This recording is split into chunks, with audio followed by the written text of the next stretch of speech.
What is going on, everybody? It's the Front, and we're here for a SmackDown Live review for last night's episode of SmackDown Live, which was not a bad show because outside of the first segment, Shane McMahon wasn't on the show. Awesome start there. That had a very stupid and bad ending. We had a whodunit. Who tried to take out Roman Reigns? Roman Reigns was advertised to have a SummerSlam challenge. One of two switchblades on this night. Bait and switches, I should say, on this night. The other one being Daniel Bryan life-altering announcement that we supposed to had 2 weeks ago, last week, and this week. And it still hasn't happened. The reason WWE continues to do this is because they want to keep you invested so you can come see what's going to happen. And then be like, ha, we fooled you. We got you to watch SmackDown Live, but we didn't have this big announcement come. They did it with Brock Lesnar with the Money in the Bank briefcase for 3-4 weeks in a row. Four instances in a row. Now you have Daniel Bryan, third week in a row that he's supposed to have this life-altering announcement. Still hasn't done it. And then, of course, on top of that, Roman Reigns is supposed to challenge someone for SummerSlam, and what happens? Somebody pushes, it was so dumb because he's walking down a hall and Caleb Braxton's talking and switching back and forth between Caleb Braxton and Roman Reigns. We get to Caleb Braxton one more time, and she's like, "Oh, Roman, ho," and this metal thing just falls right over, and they cut to a cheesy camera angle that looked like back when the first ever halftime heat happened, which was that empty arena match where you saw Mick Foley of Mankind get the win on The Rock when they took the forklift and laid it down on The Rock. In that cheesy angle where you saw from the forklift's perspective. That was pretty much what this felt like. Everyone's freaking out, and Roman didn't get hurt, of course. He comes walking out of this unscathed. The medics want to try and help him. He tells them to back off. And that was how SmackDown Live ended. Before that, we had AJ Styles versus Kofi Kingston, champion versus champion match, which was originally supposed to be Drew McIntyre and Elias versus Big E and Xavier Woods, I believe. Then that got changed to a 6-man tag match. And then someone was like, well, that's a dumb idea. We can build towards a 6-man tag match between these two teams at a later date. Maybe at Clash of Champions, maybe at Hell in a Cell. So let's just have Kofi Kingston versus AJ Styles. There was that. Also tonight was supposed to be the Team of Fire and Desire versus the Idiotics. That did not happen. It just got bumped from the show. Apparently, Vince McMahon rewrote the entire show tonight. Again, on Bischoff's supposed to be second night under on the SmackDown Live banner. That's 2 weeks in a row you see Vince McMahon rewriting the show. This should just be a sign for Eric Bischoff to hand in his resignation and be like, listen, I'm not going to do this. If I'm going to be here and get undermined the entire time and not be able to do anything I want to do for this show, what's the point of hiring me? This is the second week in a row it's been come out that Vince McMahon has rewritten the entire SmackDown Live. Last week was not bad, especially with the Kofi Kingston and Randy Orton promo. Randy Orton had an excellent promo and talking about everything that happened in 2009 and this year in 2019 and how the history between those two. Excellent promo. Also, Aleister Black. What's going on with Aleister Black? We see him going from wanting someone to pick a fight with him, getting that fight, having 2 matches within the span of a week, and then nothing. Nothing. He's back to his cubbyhole, asking someone else to challenge him. We'll find out who that challenge is later. And tonight's show started off with Shane McMahon pre-recorded. Shane says, I know what I'm about to say is going to make people angry and mad. And I was like, oh, please don't tell me we're going to see you 4 or 5 times tonight. And he's like, nope. I'm not going to be on SmackDown Live. And I'm like, oh, thank the wrestling gods. This is the only time we'll see Shane tonight. He says, oh, I know people are upset. I'm angry. I know you're angry. Because Kevin Owens is the reason for this. He's been getting after me. He's been stunning me left and right. And I just want to hurt this guy so badly. But my life coach I've been sitting down with my life coach, and he's told me to relax because he will get what he wants at SummerSlam. Shane McMahon beating Kevin Owens and making Kevin Owens quit. He said, I feel better about that now. And going into SummerSlam, Kevin Owens' career will be over. And then the announcer will hand him a mic, and he will admit to Shane McMahon being the better man. And then he will quit because then he will quit. And that was that. We get the normal introduction for him. I'm in the FedEx Forum in Memphis, Tennessee. Of course, Jerry the King Lawler is here, so we have to be from Memphis, Tennessee. That's the only reason Jerry the King Lawler would be here for King's Court. They announced that we would have Brian's life altering announcement, Kofi versus AJ Styles, King's Court, and Roman making his SummerSlam challenge. 2 of those items did not happen, as already mentioned. We go to the ring, and out comes Kevin Owens. He's like, oh my god, Shane's not going to be here tonight. It's okay, fans. It's okay. We'll make it through this entire show tonight.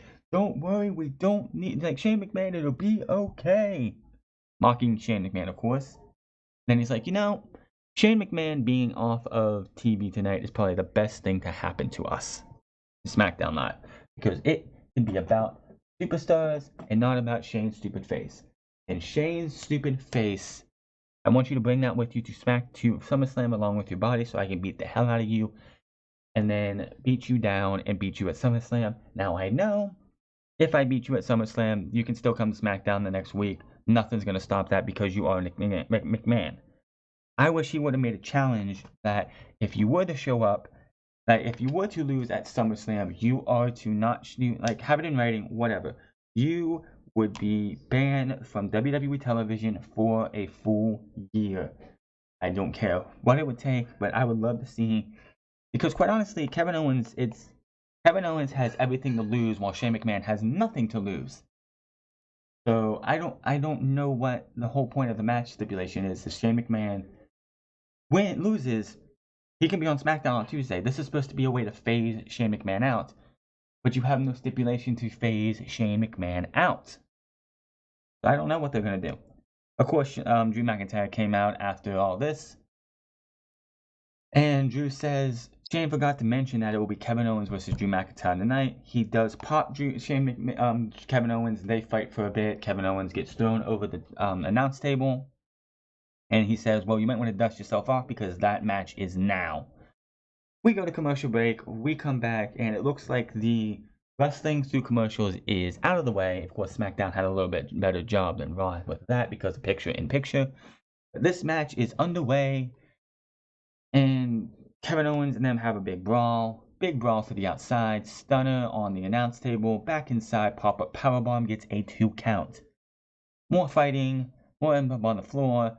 We get a stunner, and we get a super kick on the inside. Stunner, 1, 2, 3, and Drew McIntyre loses to Kevin Owens. Now on Monday, of course, they did tease possibly an 8-man tag match for SummerSlam, maybe, with Drew McIntyre, Samoa Joe, and the OCs versus the Usos, Roman Reigns, and Cedric Alexander.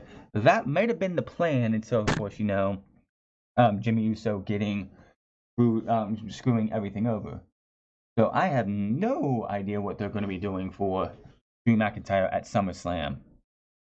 But right now, he just looks like a normal loser. Kayla Braxton is backstage with Dolph Ziggler. She tells him the roster is upset with his actions from last week. What the freaking do? He kicked Shawn Michaels in the face. Like, everyone needs to be boo-hooing about it. Who cares? It makes it sound like they're still leading to Shawn Michaels versus Dolph Ziggler. But according to everyone, that's not going to happen, so why keep teasing it? Let's see here. They show us what happened last week. Ziggler mocks superstars for being upset and crying about it. On Twitter, he mocks Michaels and says Miz got dropped because he didn't belong in the wrestling ring. Ziggler also takes another shot at Hall of Famer Bill Goldberg. I don't know why they keep doing that. Are we going to get Goldberg? Are we going to get Goldberg versus Dolph Ziggler at SummerSlam? I really wouldn't want to see that. Do you want to see Bill Goldberg versus Dolph Ziggler? I know I don't. This makes no sense. Ziggler says Michaels made the biggest mistake of his life when he put his hands on him, but Seth Rollins got revenge for him on Raw. Ziggler goes on with insults and brings his SummerSlam match in with The Miz. Ziggler says Miz isn't even the best wrestler in his own half, says he's more afraid of Maurice, and takes shots at Balor ahead of tonight's match and says Balor lives in the past and he is the headliner, the main event, the best damn thing going today, and walks off. And during this promo, he also mentioned the fact that he is the future while Michaels is in the past. And I'm thinking, Dolph, you've been in WWE for about 10, 11, 12 years, something like that, 13 years, something like that. You'll know more of the future than Randy Orton is. Just saying. Ember Moon is backstage with Bayley, who walks up. Well, she walks up as Ember Moon is getting, ready for the match later tonight.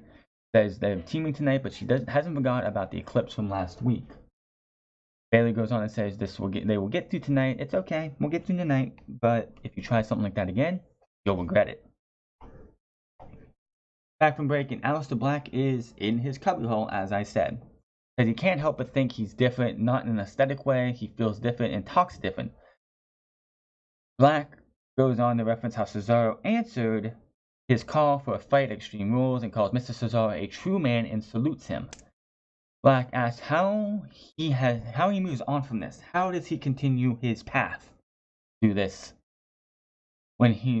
How does he write his next chapter of his book since he's once again in his self-imposed prison? Well, it's self-imposed, so why are you in this prison, Mr. Black? I want to know this exactly. Why are you not going out there and just kicking somebody's head off? Nakamura is the Intercontinental Champion. Why didn't you go and kick his head off to get an Intercontinental title shot? No. What do? You just sit back in your chair, in your hidden room, in your darkness, and just wait for someone else to pick a fight with you. Why would you just sit there and just wait? Why are they making Aleister Black the most patient wrestler in the world? He wants a fight, he needs to go pick a fight. He doesn't need to just sit there and just be like, oh, I'll wait for somebody. This, sitting here waiting a little less patiently this time for anybody to catch on to what he's trying to do for himself. That ends the promo, and I don't know where they're going with this. Nikki Cross and Alexa Bliss versus Ember Moon and Bayley. Why is Nikki Cross and Ember Moon and Alexa Bliss on this show? That is 5 right there. That is 5. And Drew McIntyre makes 6. The wildcard rule doesn't even get mentioned anymore, by the way. It doesn't even get mentioned anymore. But if they want to sit there and say, oh, well, the OCs count as 1, Nikki Cross and Alexa Bliss count as 1, that is BS. This wildcard rule needs to die. Vince McMahon has to rewrite the show every single way he can, because he has to account for the wildcard rule that he came up with himself. The wildcard rule is not helping these shows. The wildcard rule is actually making these shows worse. This match was just... Alexa Bliss cannot wrestle. Nikki Cross, Ember Moon, and Bayley can wrestle. But Nikki Cross, associating with Alexa Bliss as much as she has, is actually having Alexa Bliss rub off on Nikki Cross, and Nikki Cross's wrestling skill and wrestling ability is being suppressed so badly that she's starting to have bad matches as well. It's like, why is Alexa Bliss in this match? Why is Alexa Bliss even on this show? You canceled Fire and Desire versus the Idiotics. Why didn't you put them in this match? Because we saw that 2 weeks ago. Why didn't you put Kairi Sane and Asuka in this match? I would have loved to see Ember Moon, Bayley versus Kairi Sane and Asuka. Why did you put this here? I'll tell you why. Because Alexa Bliss hits a Twisted Bliss on Ember Moon for the 1, 2, 3. I guarantee you next week. It was not made official, but I guarantee you next week they are going to have Alexa Bliss added to this championship match. Why? Because WWE cannot go one pay-per-view outside of the Royal Rumble this year without having at least one blonde woman in a championship match. Let's say that Bliss lost the opportunity to go against Becky Lynch, so we're gonna reward her for her terrible match skills with a match against Bayley again. Even though it happened at Stomping Grounds and it happened at Extreme Rules, they're going to put I guarantee they're going to put Alexa Bliss in this match. They cut Charlotte versus Trish Stratus, so they're going to give you Ember Moon versus Bayley versus Alexa Bliss. I bet they will. Sarah Schreiber is backstage with Sami Zayn. She asked Sami, why is he on SmackDown tonight? Which this makes 7 wildcard members. And yes, I keep count because I can. He wonders why, he's talking about Aleister Black in that promo we saw earlier tonight. He's not a man asking for a fight. He needs help. Sami says Black has all this hype he will never be able to live up to. Says Black doesn't need a fight. He needs to be beaten and exposed so the hype can end. Black can move forward by healing. Sami Zayn says that he has decided to do that for Black and he will beat and expose him at SummerSlam. We have the King's Court coming up later with Trish Stratus. What the freaking deal?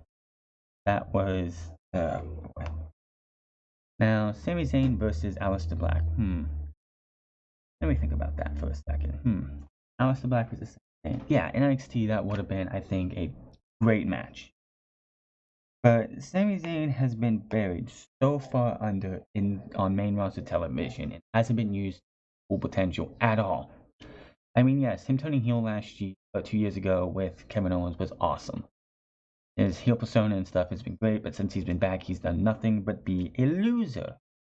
So, Sami Zayn beating Aleister Black is not going to happen. Should it be a good match? I hope so, because quite honestly, not something I'm looking forward to. Back from break, and we see Caleb Braxton with Daniel Bryan, and he requested to stand to make his career-altering decision. He just sits there for a second, long pause, and walks off. I don't know. I really don't know.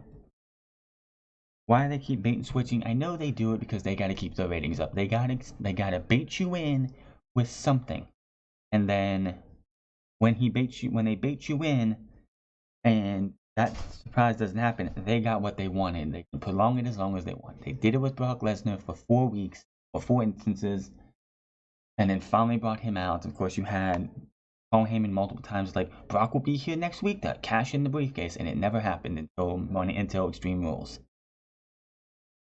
So this is expect this, and if you're expecting a life-altering decision or some kind of announcement, you can find it on YouTube. I guarantee you it'll be on YouTube. If that's what you're tuning into SmackDown for to watch, you can wait till YouTube.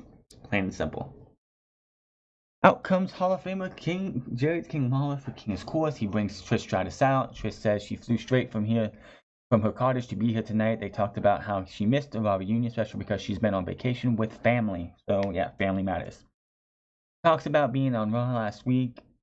Jerry Lawler talked about being on Raw last week and how some legends sat around backstage talking about how they wish they could have one final match. Lawler asked Trish if she could have one final match if one more match chant breaks out, because of course it would. Trish says WWE is in her blood. It's part of her heart and soul. She doesn't think there will ever be a time where she doesn't get that itch, but she's a mom now. She has mom duties. And of course, everyone saw this coming. Out comes Charlotte Flair. Charlotte Flair says it's wrong to hold King's Court without the Queen. He also brings up how the greatest superstars of any era isn't booked for SummerSlam. Give me a break. Charlotte Flair is not even more close and will never be as close to what her father was in his day. No matter how much they push Charlotte Flair, how many title championships she wins, how many reigns she has, how long they last, she will never be half of what her father was. Just saying. She enters the ring and congratulates Trish on being a mom. Calls Lawler to hold the ropes for her and does fans chant Jerry for his troubles. Flair says there's a lot of WWE superstars who are parents. Everyone has a mom. I have a mom. You have a mom. This sounds like an excuse to her. Flair says the greatest moment in Trish's life hasn't happened yet because the Queen challenges her to a SummerSlam match. We all saw this coming. In front of her perfect children. Fans want one more match, and Flair taunts Trish and mocks her and says she gets it now. She gets it. Now that WWE is no longer models shaking their asses, they are women changing the industry. Trailblazers. She expected more of a competitive fire from Trish. Says Trish must not think she can hang with the Queen. Flair says Trish must not think she can hang with the Queen. Flair tells Trish to get the hell out of the ring, hop in her minivan, and go back to changing diapers. The mom jokes. Trish says that she respects Flair and thinks she is an incredible athlete and performer, but right now she is just being a bitch. WWE's go-to word to being edgy is bitch. It has been for years. Oh, we can't go above PG, but we can say the word bitch because that brings in the teenagers. That's what the teenagers want to hear. They want to hear our superstars calling other superstars bitch. Every time. You did it with Roman and Brock Lesnar. I believe Seth and Brock Lesnar. They're doing it here now. They did it with Natalya and Becky Lynch 2 weeks ago. They honestly think the word bitch is edgy and it's cool.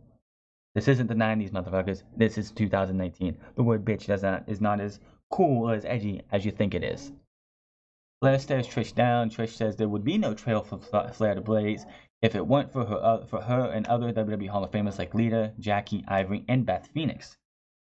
Trish says Flair should know that to be the woman, she needs to beat the woman, and that the match is on at SummerSlam. They stare each other down. Trish's music hits, and that was that. The OCs are backstage getting hyped for AJ's match with Kofi Kingston in the champion versus champion match. And we go to the latest edition of the Firefly Funhouse with Rambling Rabbit. Welcomes everyone and mentions how Finn Balor he's Finn Balor's biggest fan. Balor is extraordinary, but he made a very big mistake. The Fiend was unleashed.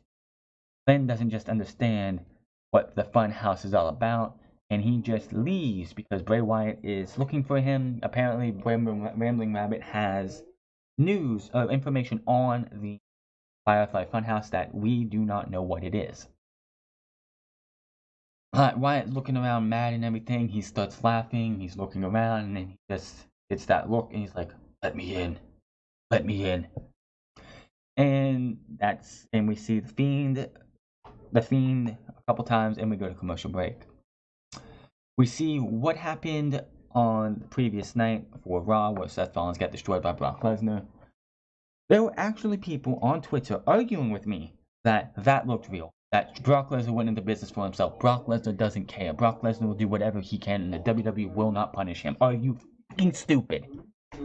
Are you that effing retarded? Brock Lesnar is a businessman. Brock Lesnar makes a lot more money than anybody on those rosters just for making an appearance. Do you really think Brock Lesnar is going to go into business for himself and risk that money? No. Then I had someone be like, "Oh, I work in medicine. I work in medical field. That looked like he was actually bleeding. That actually looked like it was supposed to look like that, you idiots. It's called a blood capsule. You pop it, you have blood in your mouth, and you have a little bit of blood come out. If that was real, Seth Rollins would have been coughing up blood. A lot of blood. 2, if it was real, the backstage segment, which was highly pre-shot, was shot beforehand.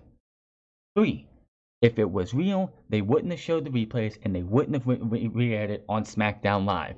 They would have mentioned something about Seth Rollins in a heinous attack last night on Raw, but they wouldn't have shown it again in replay form. It wouldn't have been built up as a storyline. They would have pretended they would have went like when Jerry Lawler had a heart attack. Jerry Lawler had a heart attack, they went silent on commentary, and they never mentioned it again for a good while. Until Jerry Lawler was back, and then they used it in storyline. But they wouldn't have done it the way they did. That was all staged. That was all going to plan. Brock Lesnar might be somebody who doesn't care about the audience, but Brock Lesnar is not stupid. He's not going to risk his money. The stupidity of people on social media thinking, "Oh, this was fake." Apparently, WWE did their job because you thought it was real. And by the way, if you're going to mention about things when it comes to WWE, keep the F word out because I don't want to hear that word. Just so stupid how people sounded last night. When I'm just sitting there and people were arguing with me that, "Oh, this looked this way, this looked like that, this looked like it was real." That was their job. The reason they did it, and you need to get this to your head, last Thursday during the Q2 quarterlies, Vince McMahon took a shot at AEW and TNT.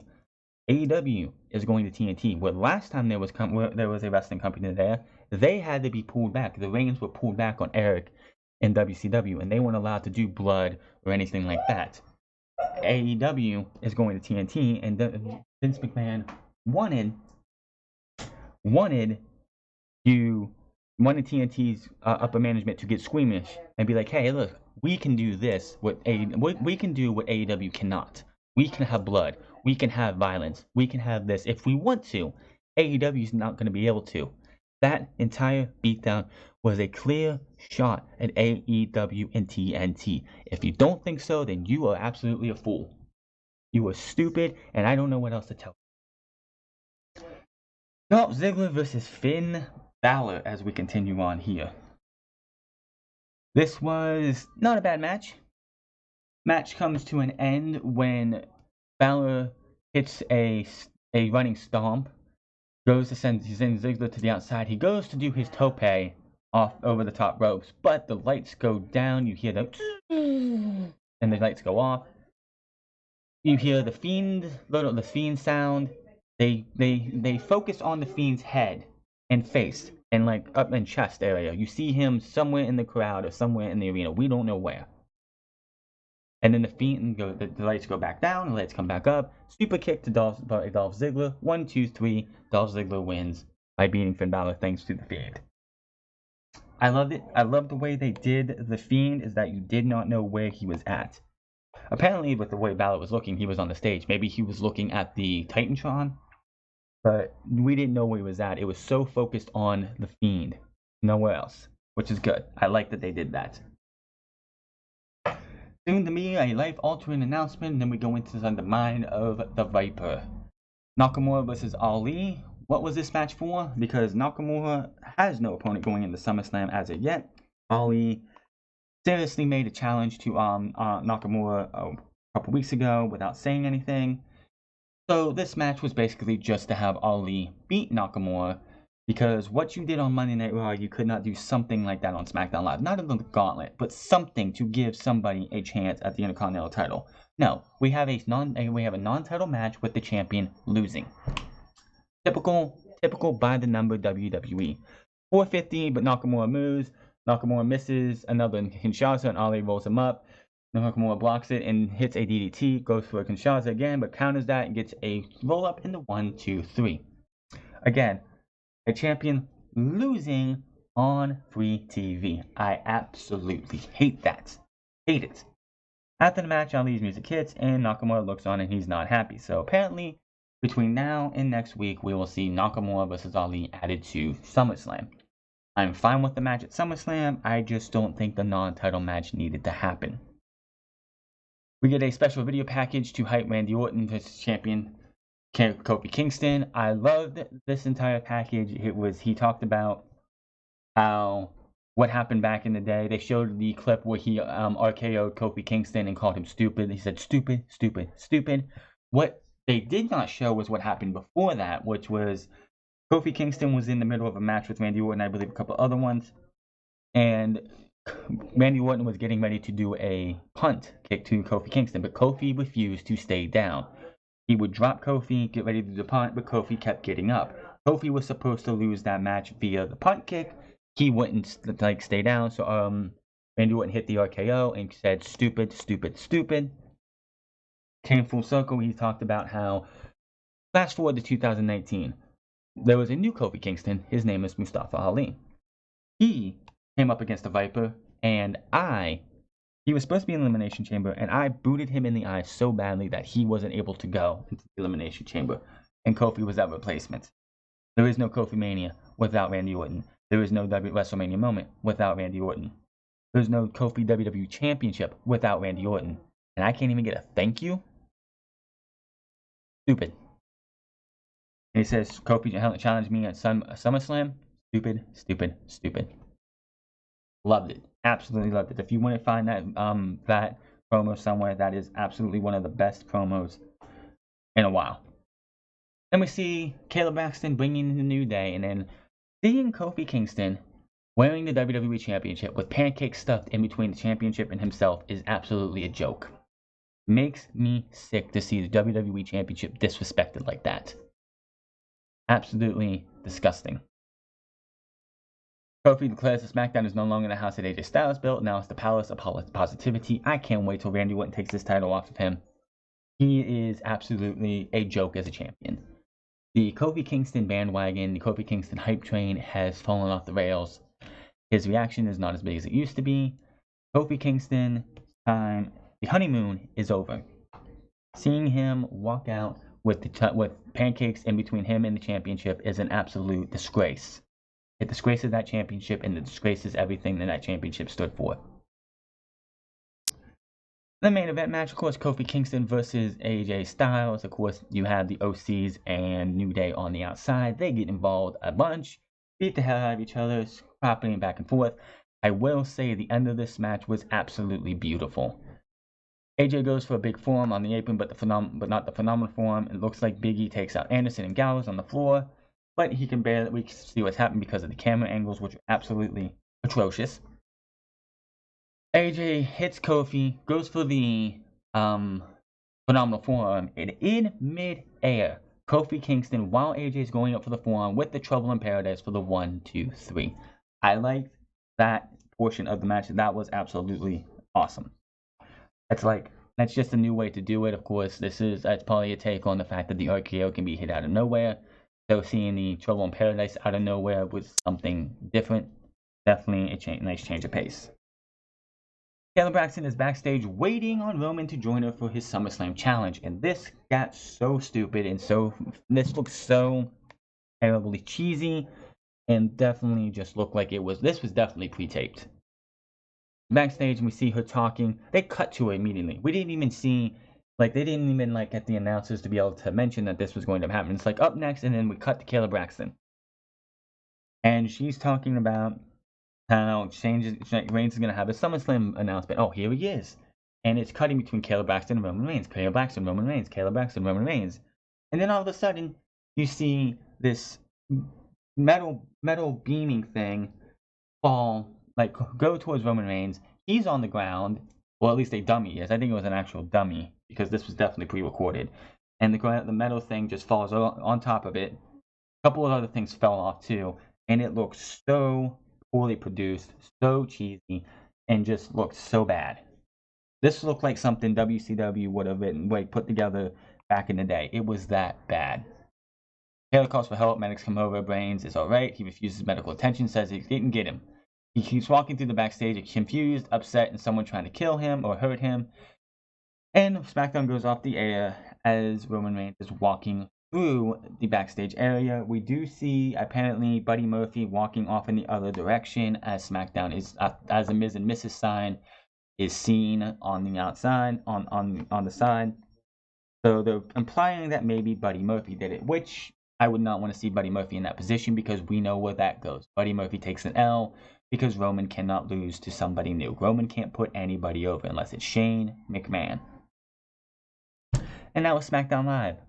Outside the opening thing with Shane McMahon and the closing segment, SmackDown Live wasn't a bad show.